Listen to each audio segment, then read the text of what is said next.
Higher education के क्षेत्र में ये एग्जाम, ये परीक्षा सबसे बड़ी परीक्षा मानी जाती है। चाहे आपका विश्वविद्यालय हो या आपका डिग्री कॉलेज, सबके रास्ते इसी एग्जाम को क्वालिफाई करने के बाद ही प्रशस्त होते हैं। तो जितना बड़ा एग्जाम उतनी बड़ी स्ट्रेटेजी, और जितनी बड़ी स्ट्रेटेजी उतना ही ज़्यादा कंफ्यूजन, उतने ही ज़्यादा डाउट्स। इन सारे डाउट्स को आज हम क्लियर करेंगे अपने इस सेशन में, जिसमें हम पेपर 1 से रिलेटेड उन सारी चीज़ों को कवर करने का कोशिश करेंगे, कवर करने का प्रयास करेंगे जो हमें अपने प्रिपरेशन टाइम में देखने को मिलते हैं। नमस्कार, मैं हूं मसरूर अख्तर। स्वागत है आपका स्टडी IQ UC नेट के यूट्यूब चैनल में। हम शुरू करते हैं अपना आज का सेशन, और हम उन सारे एरियाज को कवर करने का प्रयास करेंगे, उन सारे एरियाज को कवर करने की कोशिश करेंगे जिससे हमको अपने प्रिपरेशन टाइम में डे टू डे ये परेशानी आती है कि किस तरीके से हम अपने इस रास्ते को आसान करें और अपने तैयारी को प्रशस्त करें। ठीक है, मेरे साथ जुड़े रहिए। अगले कुछ मिनटों के लिए जो हम सेशन करेंगे उसमें हम देखेंगे, और पॉइंट वाइज मैं ये आपके साथ डिस्कस करना चाहूंगा, और मैं डिस्कशन करूंगा भी कि किस यूनिट में क्या अप्रोच चाहिए, और इस अप्रोच के साथ जो हमारे पास बचा हुआ टाइम है, या अगर आप जून 2024 के लिए तैयार नहीं हैं तो दिसंबर 2024 के लिए ये आपके बकेट लिस्ट में चीज हो जानी चाहिए। ठीक है, तो जुड़ जाइए मुझसे। हम शुरू करते हैं आपका अपना ये सेशन, जिसमें हम पहली स्लाइड पे देख रहे हैं कि सबसे पहला जो इंपॉर्टेंट एरिया है वो है हमारा सिलेबस, कि किस तरीके से हम पेपर 1 को, या फिर हम ये कहें कि हमारा जो कोर सब्जेक्ट है या जिसको हम पेपर 2 कहते हैं, उनके सिलेबस को हम कैसे कोप अप करें। राइट, तो यहां पर आपके सामने दिख रहा होगा कि अंडरस्टैंडिंग द पेपर 1 लैंडस्केप। जितना बड़ा पेपर, 10 यूनिट, जाहिर है काफी कॉम्प्लिकेटेड यूनिट्स हैं। हर साल इसका अप्रोच बदलता है, हर साइकिल में इसका अप्रोच बदलता है, और उस बदलते अप्रोच के साथ हमें अपनी तैयारी को भी बदलना होता है। ठीक है, कुछ बातें जो यहां पे मैंने मेंशन कर रखी हैं, जिसमें आप पहला देख रहे होंगे कि ये पेपर 1 की जो यूनिट है, इस पेपर 1 में होती है 10 यूनिट। हालांकि आप तैयारी कर रहे हैं तो आपको यह पता भी होगा कि पेपर 1 और पेपर 2 दोनों ही में हमें 10-10 यूनिट्स मिलती हैं। ठीक है, यहां पर भी हमें कितनी यूनिट मिलेंगी? 10 यूनिट मिलेंगी, और each unit carries equal weightage which is 10%। क्या मतलब हो गया कि इसमें हमें पेपर 1 में 50 क्वेश्चंस देखने को मिलती है, और हर यूनिट से हमें 5 क्वेश्चन करने होते हैं। ठीक है, काफी आसान भी होती है कुछ यूनिट्स, और कुछ यूनिट्स में आपको थोड़ा ज्यादा एफर्ट करना पड़ता है। ठीक है, इसमें बेसिकली हमको फोकस कहां पे करना होता है? जो जनरल टीचिंग और रिसर्च एप्टीट्यूड। ओके, उसके बाद understanding the syllabus is crucial for targeted preparation. Targeted preparation का मतलब क्या हुआ कि हम प्रिपरेशन कर रहे हैं UGC नेट एग्जाम को क्वालिफाई करने की, और हमारी कोशिश होती है, सारे अभ्यर्थियों की, सारी कैंडिडेट्स की यह कोशिश होती है कि हम पहले अटेम्प्ट में JRF को क्वालिफाई कर लें। तो JRF क्वालिफाई करना हो या नेट क्वालिफाई करना हो, इन दोनों ही एग्जाम्स के लिए आपको ये तीनों चीज अपने मद्देनजर रखनी होगी। ठीक है, आपको ये तीनों चीजों को समझना पड़ेगा। क्यों? क्योंकि हमारी जो प्रिपरेशन है वो एक टारगेटेड प्रिपरेशन होनी चाहिए, और ये टारगेटेड प्रिपरेशन कैसे होगी, ये अपनी आगे आने वाली स्लाइड्स में आपको मैं ये क्लियर करता हुआ चलूंगा। अब सिलेबस को समझना है। सिलेबस में 10 यूनिट्स हैं, उन 10 यूनिट का अपना एक अलग नेचर है, अपनी एक अलग व्यवस्था है, अपना एक अलग अप्रोच है कि वो यूनिट्स हमसे क्या डिमांड कर रही हैं। कि हमें अगर टीचिंग एप्टीट्यूड की यूनिट्स को अच्छे से करना है तो हमें क्या दिमाग में रखना होगा कि एग्जामिनर या UGC हमसे क्या डिमांड कर रही है। तो पहला क्या है कि टीचिंग एप्टीट्यूड में understand the concepts of teaching learning process, जो शिक्षण अधिगम, हिंदी वाले जो स्टूडेंट्स हैं उनके लिए मैं लिख देता हूं कि शिक्षण और अधिगम की जो प्रक्रिया है इसको समझना है। ठीक है, कि एक टीचर किस तरीके से शिक्षा देगा या एजुकेट करेगा, और उससे बच्चे की लर्निंग किस प्रकार से हो सकती है। इसीलिए इस यूनिट में टीचर के बाद एक टॉपिक जोड़ दिया है जिसको हम कहते हैं लर्नर कैरेक्टरिस्टिक्स, कि हम टीचर को पहले हम समझाएं कि हमको कैसे पढ़ाना है, और उसके बाद हम एज ए टीचर ये समझें कि एक लर्नर की क्या विशेषताएं होती हैं, एक क्या चारित्रिक, या हम जिसको कैरेक्टरिस्टिक कहते हैं, चारित्रिक प्रॉपर्टीज क्या होती हैं, ये हमको जानना जरूरी है। दूसरी बात इसमें कह रहे हैं मेथड्स, किस तरीके से हमको पढ़ाना है। हम जो जानते हैं, हम एक टॉपिक को पढ़ाने जा रहे हैं, कोई टॉपिक हमारे पास एक्स टॉपिक है, इसको हमको पढ़ाना है, तो कौन कौन से मेथड्स हमको यूज करने पड़ेंगे। कोई लेक्चर मेथड करेंगे, लेक्चर कम डेमोन्स्ट्रेशन करेंगे, डेमोन्स्ट्रेशन मेथड करेंगे, डिस्कवरी मेथड करेंगे। There are so many types of methods. तो किस मेथड का प्रयोग एक टीचर करेगा अपने किसी एक स्पेसिफिक टॉपिक को पढ़ाने के लिए। तीसरा है थ्योरीज ऑफ टीचिंग। टीचिंग की बहुत सारी थ्योरीज हैं, जो मेरे स्टूडेंट्स हैं जो पढ़ रहे हैं या जो पढ़ चुके हैं उनको पता होगा कि टीचिंग में भी बहुत सारी थ्योरीज दी गई हैं, जिसको हम डिटेल में, जब हम इस यूनिट को शुरू करेंगे तो हम डिटेल में इसमें डिस्कशन करेंगे। ये बात आपको समझ में आ गई कि अंडरस्टैंडिंग द सिलेबस का मतलब कि पहली यूनिट में हमसे क्या डिमांड की जा रही है, कि हमें यह पता होना चाहिए कि टीचिंग लर्निंग का कॉन्सेप्ट क्या है, मेथड्स क्या हैं, और उन टीचिंग से रिलेटेड कौन कौन सी थ्योरीज यहां पर दी गई हैं। इतनी बात समझ में आ गई। नेक्स्ट है आपका रिसर्च एप्टीट्यूड, जिसको हम कहते हैं शोध अभियोग्यता। यह भी आपको जानना जरूरी है, क्योंकि इस एग्जाम को क्वालिफाई करने के बाद आपको सीधे फील्ड वर्क में जाना है, यानी आपको पीएचडी करना है, यानी आपको शोध कार्य करना है, रिसर्च करना है। ठीक है, तो टीचिंग के बाद अब हमें रिसर्च एप्टीट्यूड का डोमेन को डेवलप करना होगा, जिसमें what we have to do, we have to focus on research ethics, methods and techniques. उस मेथड्स में वो सारी चीजें आ जाएंगी। अभी आप सैंपलिंग ले लीजिए, या फिर पॉपुलेशन ले लीजिए, और different kind of sampling methods ले लीजिए। ठीक है, और इसमें आपका रिसर्च प्रपोजल आ जाएगा, रिसर्च रिपोर्ट आ जाएगा, वो सारी चीजें इस मेथड में इंक्लूडेड है। उसके बाद है टेक्निक्स, किस तरीके से हम रिसर्च करेंगे, और उस रिसर्च से रिलेटेड एथिक्स की हमें कौन कौन से कोड ऑफ कंडक्ट रखना है, या फिर कैसा कंडक्ट रखना है जब हम रिसर्च की बात करें। कहीं ऐसा तो नहीं कि हमारी जो रिसर्च है, जो थीसिस है, या जो हम डिसर्टेशन कर रहे हैं वो चोरी की है, उसमें प्लेगरिज्म आ रहा है, राइट। तो अगर प्लेगरिज्म आएगा तो आपकी जो थीसिस होगी वो इनवैलिड हो जाएगी। ठीक है, तो ये दो यूनिट्स के जो अप्रोच हैं वो आपके सामने। तीसरा, रीडिंग कॉम्प्रिहेंशन। रीडिंग कॉम्प्रिहेंशन में बेसिकली आपकी जो रीडिंग एबिलिटी है, यूजीसी उसको टेस्ट करता है, राइट। इसमें क्या कर रहा है, enhance your reading speed and comprehension skill. अब इस कॉम्प्रिहेंशन स्किल में तीन चीजें बड़ी इंपॉर्टेंट हैं। इसको करने के लिए एक तो आपकी स्किमिंग अच्छी होनी चाहिए, दूसरा आपका स्कैनिंग अच्छी होनी चाहिए, एंड थर्ड वन इज आपकी वोकैब अच्छी होनी चाहिए, जिसको हम हिंदी में कहते हैं शब्दकोश। शब्दकोश, राइट। तो ये तीन चीजें हैं, तीन पैरामीटर्स हैं, जिनको इंप्रूव करने के लिए हम रीडिंग कॉम्प्रिहेंशन करते हैं। इसीलिए टीचर हमेशा ये कहता है कि एटलीस्ट डेली एक पैसेज की प्रैक्टिस करके ही आप सोएं। क्यों? क्योंकि ये ऐसी चीज है कि हमें भी नहीं पता होता, एक टीचर को भी नहीं पता होता है किस तरीके का पैसेज आने वाला है आपके सामने। ठीक है, क्यों? क्योंकि ये पैसेज होता है आपका अनसीन पैसेज, जिसको आपने कभी देखा नहीं होता, और ये आपको डायरेक्ट कहां दिखता है, आपके एग्जाम में।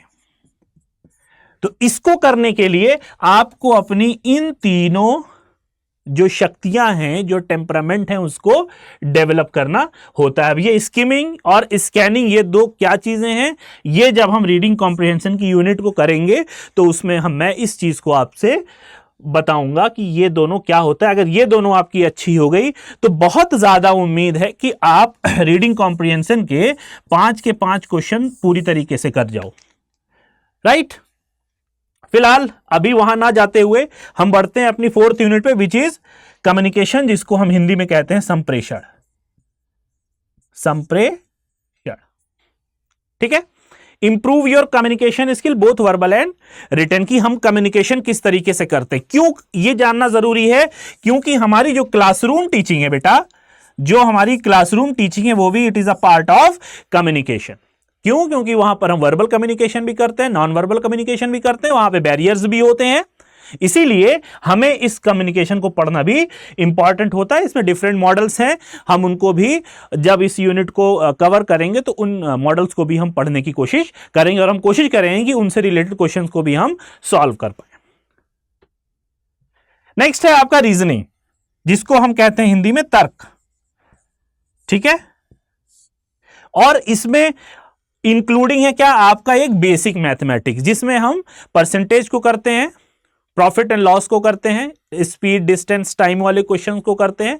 ये बेसिक मैथमेटिक्स के भी यहां कुछ क्वेश्चंस आपको देखने को मिल जाते हैं। तो बेसिक है, बिल्कुल ही बेसिक होता है, बहुत ज्यादा इसमें आपको कोई रॉकेट साइंस लगाने की जरूरत नहीं होती है। क्लास 10th की मैथमेटिक्स आप समझ लीजिए, जो आप क्लास 10th में जो आपने मैथमेटिक्स लगाई होगी उसी तरीके के यहां पर आपको क्वेश्चन देखने को मिलेंगे। और यहां पर logical reasoning, qualitative aptitude type question आपको यहां पर मिल जाएंगे। तो कुल मिला के अगर आप मैथमेटिक्स के स्टूडेंट हैं या अगर आपका थोड़ा भी रुझान मैथमेटिक्स की तरफ है तो ये यूनिट भी आपके लिए काफी इजी हो जाती है, राइट। नेक्स्ट है लॉजिकल रीजनिंग। इसमें हम एनालॉजीज को पढ़ेंगे, सिलोजिज्म को पढ़ेंगे, डिकोडिंग पढ़ेंगे, कोडिंग डिकोडिंग। कोड करते हैं, जैसे आप कोडिंग वाले शब्द मान लीजिए यहां पर दिया हुआ सिलेबस, तो सिलेबस को कोड कर देगा AZBCDEFG, इससे कर देगा। अब कोई नया वर्ड आपको यहां पर दे देगा और फिर इसी को आपको इससे डिकोड करने को कहेगा। तो इस प्रकार के जो क्वेश्चंस होते हैं उनको हम कोडिंग डिकोडिंग भी कहते हैं। ठीक है, नेक्स्ट है हमारा डेटा इंटरप्रिटेशन, DI।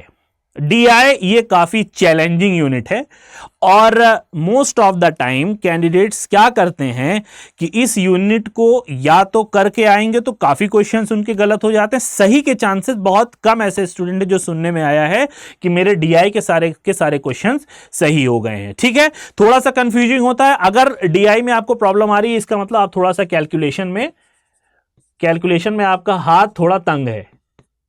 ठीक है, आपको अपने कैलकुलेशन को मजबूत करना होगा, अपने जोड़ घटाने को, क्योंकि वहां पर क्वेश्चंस आ गया कि डेसिमल के बाद कई प्लेसेस तक वैल्यूज आ गई और कभी कभी ऐसा होता है कि राउंड फिगर कर देते हैं। ठीक है, इसमें आपको बार ग्राफ वाले क्वेश्चंस मिल जाएंगे, ज्यादातर ये वाले क्वेश्चंस मिलते हैं, या फिर आपको वैसे क्वेश्चन मिल जाएंगे जिसमें आपको दिया रहता है बिक्री वाले कि इसमें इस सन में इतनी कारें बिकी और इस सन में इतनी गाड़ियां बिकी, तो उससे रिलेटेड क्वेश्चंस आपको मिल जाएंगे। तो ये 3-4 तरीके के क्वेश्चंस हैं जो आपको मिल जाएंगे। बेसिकली ये वाला एक तो बार ग्राफ बार वाला, और जो अभी मैंने आपको डेटा टाइप क्वेश्चंस बनाए हैं वो आपको देखने को मिलते हैं। ठीक है, इतनी बात समझ में आ गई। तो नेक्स्ट यूनिट आपकी है इंफॉर्मेशन एंड कम्युनिकेशन टेक्नोलॉजी, जिसको हम कहते हैं ICT। इस पे कंप्यूटर और इंफॉर्मेशन टेक्नोलॉजी से रिलेटेड क्वेश्चंस आते हैं और ये थोड़ा जनरल यूनिट है जिसमें हमको रीसेंट डेटा भी देखने को मिलता है कि जो रीसेंट डिस्कवरीज हुई हैं या गवर्नमेंट ऑफ इंडिया की तरफ से कोई इनिशिएटिव है जो इंफॉर्मेशन एंड कम्युनिकेशन टेक्नोलॉजी से रिलेटेड है, जो रीसेंट इनिशिएटिव्स हैं वो भी आपको इस यूनिट्स में पूछे जाते हैं। तो ये जो 2-3 यूनिट है ये आपकी थोड़ा सा जनरल नॉलेज टेस्ट करती है और यहां पर आपको करंट अफेयर्स भी देखने को मिल जाता है। तो ये 3 यूनिट्स ऐसी है जहां पे आपको अवेयर होने की जरूरत है, क्योंकि ये तीनों यूनिट एक करंट अफेयर वाले नेचर की हैं। ठीक है, क्योंकि आपको यहां पर रिसेंट ट्रेंड जो चल रहा है वो आपको उससे क्वेश्चंस आपको यहां पर कभी कदार पूछे जा सकते हैं। दूसरा है आपका पीपल इन्वायरमेंट, ये भी इंपॉर्टेंट क्वेश्चन है। पीपल, डेवलपमेंट एंड इन्वायरमेंट, ये डेवलपमेंट यहां से गायब हो गया है, राइट। इसमें व्यक्ति मानव से जुड़ी चीजें होती हैं और हमारे इन्वायरमेंट या फिर पर्यावरण संरक्षण की बात होती है। इसमें जितने भी मीटिंग्स हुई हैं प्रोटोकॉल्स, क्योटो प्रोटोकॉल, या फिर हम पर्यावरण को संरक्षित करने के लिए जो भी सम्मेलन होते रहते हैं या जो हुए हैं उनसे जुड़े प्रश्न इसमें पूछे जाते हैं। पॉल्यूशन से जुड़े प्रश्न पूछे जाते हैं, पॉल्यूटेंट्स से रिलेटेड क्वेश्चंस पूछे जाते हैं, और हमारे पर्यावरण को अच्छा रखने के लिए सरकार जो भी नीति बना रही है या जो भी वो नया प्लान लेके आ रही है वो भी हम पीपल डेवलपमेंट और एनवायरनमेंट वाले यूनिट में देखते हैं, और इससे रिलेटेड क्वेश्चंस भी काफी फ्रीक्वेंट आजकल पूछे जा रहे हैं। लास्ट यूनिट है आपकी हायर एजुकेशन सिस्टम, उच्चतर शिक्षा, ठीक है, या उच्च शिक्षा हम इसको कह सकते हैं। इसमें पोस्ट इंडिपेंडेंस से लेकर अभी तक 2024 तक या इससे पहले भी कुछ जो कमिटीज बनी हैं, जो कमीशंस बने हैं हमारी शिक्षा को अपलिफ्ट करने के लिए, उन सारे से रिलेटेड यहां पर क्वेश्चन पूछे जाते हैं। फॉर एग्जांपल जैसे मैकॉले से रिलेटेड, ठीक है, वुड डिस्पैच से related, right, 1948 university education commission से रिलेटेड क्वेश्चन पूछा जाता है। 1952 सेकेंडरी एजुकेशन कमीशन जिसको मुदालियार कमीशन भी कहते हैं। 1964 नेशनल एजुकेशन कमीशन जिसको हम कोठारी कमीशन भी कहते हैं। और इससे रिलेटेड और भी जैसे 2005 में अगर हम कहें तो नेशनल नॉलेज कमीशन, ठीक है, यशपाल कमेटी, और एक बड़ा ही इंपॉर्टेंट जो NEP 2020 है, नेशनल एजुकेशन पॉलिसी 2020, इससे काफी फ्रीक्वेंट क्वेश्चन हमें देखने को मिल रहे हैं। तो कोशिश करिए कि आप NEP को बहुत अच्छी तरीके से पढ़ के जाएं, क्योंकि 3-4 क्वेश्चन सिर्फ और सिर्फ कभी कभी NEP से भी पूछे गए हैं। तो पहला जो स्ट्रोक था कि अपने सिलेबस को समझने का और उस सिलेबस को किस अप्रोच के साथ हमें करना चाहिए वो मैंने अभी आपके साथ डिस्कस किया है। नेक्स्ट आते हैं, हमारे पास हम एक परीक्षा देने जा रहे हैं, या हम किसी जंग में जाते हैं, या हम किसी सफर पे निकलते हैं, किसी ट्रिप पे जा रहे हैं, कभी सोलो ट्रिप होती है, कभी दोस्तों के साथ, कभी पिकनिक पे जाते हैं, तो हम कुछ सामान लेके चलते हैं। हमें पता होता है कि हमें रास्ते में या अपने गंतव्य तक, अपनी मंजिल तक पहुंचने के बाद हमें इन सामान की जरूरत पड़ेगी, या हमें रास्ते भर में इन चीजों की जरूरत पड़ सकती है, ठीक है। ठीक उसी तरीके से जब हम यूजीसी नेट की परीक्षा देने की कोशिश करते हैं, या यूजीसी नेट की परीक्षा के लिए हम तैयारी करते हैं, या इससे इतर कोई अन्य परीक्षा की तैयारी करते हैं, तो हमारे पास सबसे बड़ा जो हथियार होता है वो होता है हमारा स्टडी मटेरियल्स। अब ये स्टडी मटेरियल रेफरेंस बुक के फॉर्म में हो सकता है, टेक्स्ट बुक के फॉर्म में हो सकता है, आपके अपने सेल्फ हैंड रिटन नोट्स हो सकते हैं, ठीक है, क्लास नोट्स हो सकता है, पीडीएफ नोट्स हो सकते हैं। कभी कभी अब तो काफी अपडेट हो गई है चीजें, अब तो लोग सॉफ्ट कॉपी रखते हैं, पीडीएफ की डाउनलोड करके उसी से पढ़ लेते हैं, ठीक है। इन सारी चीजों को हम कहते हैं स्टडी मटेरियल।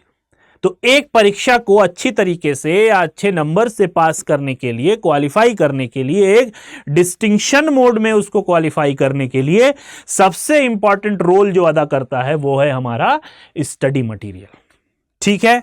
बहुत से स्टूडेंट्स की ऐसी क्वेरी रहती है कि सर पेपर 2 के लिए मैं कौन सी बुक कंसल्ट करूं, ठीक है।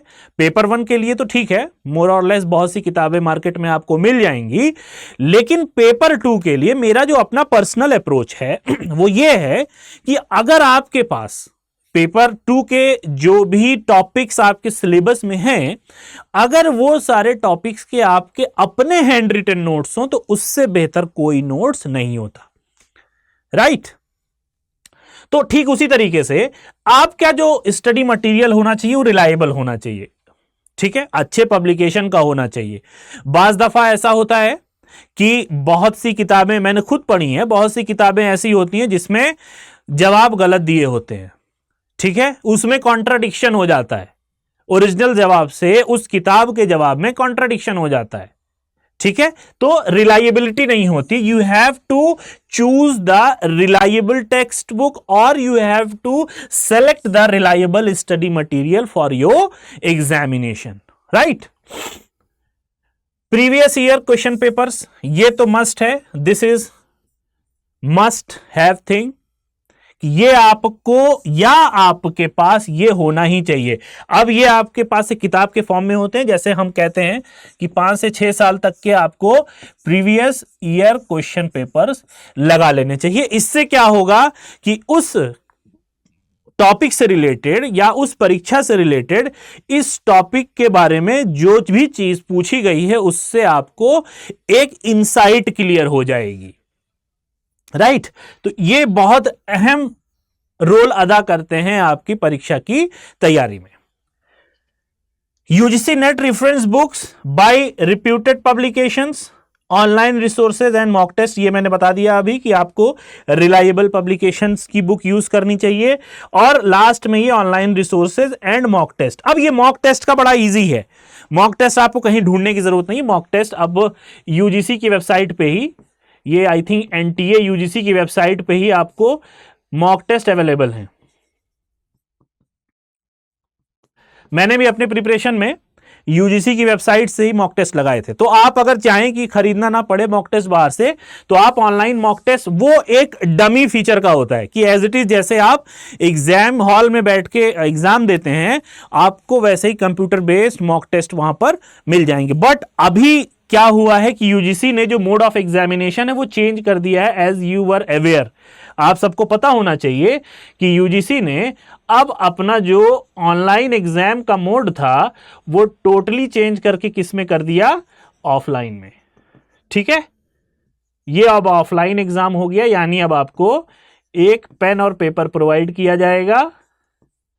ठीक है, यानी इसको कहा जाता है OMR बेस्ड। हालांकि ऊपर वाला भी OMR वाला है, लेकिन वो आपको दिखता नहीं और ये OMR आपको खुद ही भरनी पड़ेगी। ये एक अदर टॉपिक है, मैं इस पर नहीं जाऊंगा, ये दूसरा विषय है, लेकिन आपको ये पता होना चाहिए। ठीक है, मगर फिर भी अगर आप मॉक टेस्ट लगाना चाह रहे हैं तो सबसे रिलायबल सोर्स आपको कहां मिल जाएगा, यूजीसी एनटीए की वेबसाइट पे ही आपको मॉक टेस्ट अवेलेबल है। तो बिना किसी हाथ पैर मारे आपको वहां से भी मॉक टेस्ट मिल जा सकता है, राइट। चलिए, बट फिर भी आपकी सुविधा के लिए यहां पर मैंने कुछ किताबें मेंशन कर दी हैं। आप चाहें तो ये तीनों में से कोई एक किताब जो आपको पसंद आए। पहली बात तो ये होती है, बहुत से स्टूडेंट ये पूछते हैं कि सर कौन सी किताब मैं खरीदूं।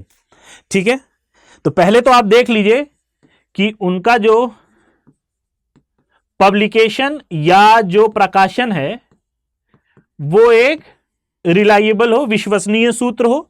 ठीक है, दूसरा उस बुक में आपका पूरा सिलेबस कवर हो, इसके साथ कुछ प्रीवियस ईयर क्वेश्चन सेट्स भी दिए हों, प्रैक्टिस सेट्स भी दिए हों तो और अच्छी बात है। तो आपको यह देखना है कि जिस बुक में यह पूरा सिलेबस कवर हो जा रहा है और इसका जो प्रकाशन है वो रिलायबल हो। ठीक है, तो इन दोनों को ध्यान में रखते हुए मैं 3 किताबें आपके सामने लेके आया हूं पेपर 1 के रेफरेंस के लिए। ठीक है, जिसमें पहली है teaching and research aptitude JRF and assistant professor exam guide by doctor MS Ansari. ठीक है, दूसरी teaching and research aptitude bye KVS Madan, ये पियर्सन पब्लिकेशन की बुक है ये। और ट्रूमैन पब्लिकेशन की बुक है Trueman's UGC net set general paper 1 by M Gagan and Sajit Kumar. ये 3 किताबें हैं। आप इन तीनों में से कोई एक किताब लेके अगर पढ़ लेते हैं तो आई होप कि आपका जो पेपर 1 है वो पूरा कवर हो जाएगा। क्यों? क्योंकि इन तीनों किताबों में बहुत ही कॉम्प्रिहेंसिवली आपके साथ पेपर 1 को डिस्कस किया गया है और इसमें MCQ और प्रीवियस ईयर क्वेश्चन पेपर्स भी अवेलेबल हैं, राइट। चलिए आगे बढ़ते हैं। तीसरा है, ये भी इंपॉर्टेंट है। इंपॉर्टेंट क्यों है? क्योंकि हमें समय से पहुंचना है, हमारी ट्रेन लेट नहीं होनी चाहिए, हमें अपने गंतव्य पे समय से पहुंचना है। जब समय से पहुंचेंगे तभी तो हम सही टाइम पे पहुंचेंगे। समय से निकलेंगे और जब हम समय को डिवाइड करके चलेंगे तभी हम यहां पर यानी अपने गंतव्य पे सही समय से और सुरक्षित तरीके से पहुंच सकते हैं। उसके लिए सबसे बड़ी चीज है वो है हमारा टाइम मैनेजमेंट। ठीक है, क्रिएट अ रियलिस्टिक, यहां पर रियलिस्टिक वर्ड क्यों आया है? बहुत से कैंडिडेट्स ऐसे होते हैं, या हमने भी ये गलती की है कि हमने लिख दिया सुबह सो के उठे और फिर सो के उठने के बाद 7 बजे से 12 बजे तक लगातार बैठ के अब पढ़ाई करनी है, फिर उठ के 12 बजे के बाद फिर उठ के लंच करना है, ठीक है, फिर 1 घंटा सोना है, फिर उसके बाद 5 से 9 बजे तक बैठ के फिर पढ़ना है। तो ये कितना हो गया? 7 7 5 12 और 5 4 9, तो ये 9 घंटे का हमारा पढ़ाई का हिसाब बन गया। ये रियलिस्टिक नहीं है, ठीक है, क्योंकि आप किसी भी डॉक्टर को देखेंगे तो इतना लंबा आपको बैठ के पढ़ने के लिए वो नहीं कहेगा। छोटे छोटे हमको फ्रैक्शंस लेके चलने चाहिए कि 1-1.5 घंटा बैठे फिर उठ गए, फिर 1-1.5 घंटा बैठे फिर उठ गए। तो ये रियलिस्टिक नहीं कहा जा सकता है। क्यों? क्योंकि 7 से 12 लगातार बैठना ये थोड़ा मुश्किल टास्क है। इसीलिए यहां पर वर्ड ये यूज हो गया रियलिस्टिक स्टडी शेड्यूल, जिसको आप फॉलो कर सकें। ऐसा नहीं है कि सिर्फ आप पेपर में लगा के इसको अपने तकिया जहां पे आपका, उसी तकिए के ऊपर आपने लगा दिया, दीवार पे चिपका दिया, ताकि आप जब सुबह शाम जब भी आप वहां जाएं तो आपको नजर आ जाए कि मुझे अब ये क्या करना है, ठीक है। The time table should be realistic, study schedule considering available time. Available time क्या? अवेलेबल टाइम, अवेलेबल तो निकालना नहीं है आपको। क्यों? क्योंकि आप फुल्ली डेडिकेटेड हो किसको? प्रिपरेशन के लिए। तो जब आप प्रिपरेशन के लिए डेडिकेटेड हो तो आपके पास टाइम ही टाइम होना चाहिए, होगा नहीं, होना ही चाहिए, right. Allocate specific time slot for each unit. अब जितनी 10 यूनिट है उसकी डिफिकल्टी लेवल के हिसाब से और अपने इंटरेस्ट के हिसाब से आप यूनिट्स को प्रॉपर टाइम एलोकेट कर दीजिए। Prioritize weaker areas and frequently tested topics. पहले जो वीक एरियाज है उनको आप प्रायोरिटी पे रखिए कि इनको मुझे अच्छे से करना है। जैसे मान लीजिए यूनिट 7, 8, 9, ये तीनों आपकी प्रायोरिटी पे होनी चाहिए। क्यों? क्योंकि मान लीजिए फॉर एग्जांपल ये तीनों आपके वीक एरियाज हैं, ठीक है, तो ये तीनों आपकी प्रायोरिटी पे होना चाहिए। समझ में आ गई बात? तो इसीलिए कहा गया है कि prioritize your weak area, schedule regular break, avoid burnout. वही बात जो मैंने अभी कही थी यहां पे रियलिस्टिक को समझाते हुए कि एक क्या करिए, एक रेगुलर ब्रेक लीजिए। 1 घंटा 2 घंटा पढ़े, उसके बाद थोड़ा सा टहल लिए 15-20 मिनट, चाय पी ली, पानी पिया है, या कुछ ऐसा काम कर लिया जो पेंडिंग था, ठीक है, उतनी टाइम उतनी देर के लिए शेड्यूल द रेगुलर ब्रेक। इससे क्या होगा कि आपका ये जो स्टडी शेड्यूल है ये रियलिस्टिक हो जाएगा और फॉलो करने में भी आपको फिजिबिलिटी होगी, कोई परेशानी नहीं होगी। चलिए आगे बढ़ते हैं। Mastering the art of answering techniques and practice, कि जो आर्ट ऑफ आंसरिंग है, हमको जवाब देने की जो कला है, किस तरीके से हमको प्रश्नों के उत्तर देने हैं, ये इसकी भी हमको टेक्निक पता होनी चाहिए और हमें इसकी प्रैक्टिस भी किए हुए होनी चाहिए। इसीलिए तो हम प्रैक्टिस करते हैं, अदरवाइज प्रैक्टिस करने की जरूरत क्या है? ये हम एग्जामिनेशन से पहले एमसीक्यूज या प्रीवियस ईयर क्वेश्चंस क्यों लगाते हैं? वो इसीलिए कि हम मास्टर हो जाएं किसमें? आर्ट ऑफ आंसरिंग में, ठीक है। अंडरस्टैंड क्वेश्चन फॉर्मेट, क्वेश्चन के फॉर्मेट को समझिए।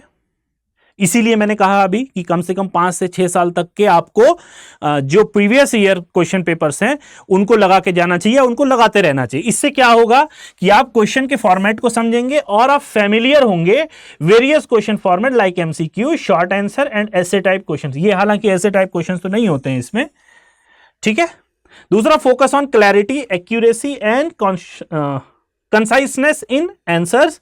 ये आपको होना ही चाहिए कि आप बहुत क्लैरिटी आपकी होनी चाहिए, आपके अंदर क्लियर हो, एक्यूरेट हो कि ये सही है, इसके लिए हम क्लियर हैं, ठीक है। लास्ट है practice writing concise and well structured answer. तो ये मेन मुद्दे की जो बात है वहां पर, ये जो मैंने इनसर्किल किया है word, this is practice, practice practice practice, ठीक है। किसी भी एग्जाम को क्वालिफाई करने का सिर्फ एक मूल मंत्र है, वो है 3P, ठीक है। अब ये 3P भी मैं बताता चलूं आपको। पहला P आपका स्टैंड फॉर प्रैक्टिस, दूसरा प्रैक्टिस एंड तीसरा प्रैक्टिस। Practice practice practice. ठीक है, तो कोई भी एग्जाम क्वालिफाई करना है उसके लिए आपके पास 3P होने चाहिए, प्रैक्टिस प्रैक्टिस प्रैक्टिस। तो ये बात आपको आई थिंक समझ में आ गई होगी कि किस तरीके से हम अपने एग्जाम को अच्छे से क्वालिफाई कर सकते हैं, एक डिस्टिंक्टिव नंबर से, एक डिस्टिंक्टिव फॉर्म में किस प्रकार हम अपने यूजीसी नेट के एग्जामिनेशन को क्वालिफाई कर सकते हैं। ठीक है, इसके आगे और डिटेल्ड वीडियोस आने वाली हैं, कुछ क्लासेस आपको लाइव भी मिलने वाली हैं। Till then stay tuned with study IQ। मिलते हैं नेक्स्ट क्लास में। Have a nice day and best of luck for your preparations.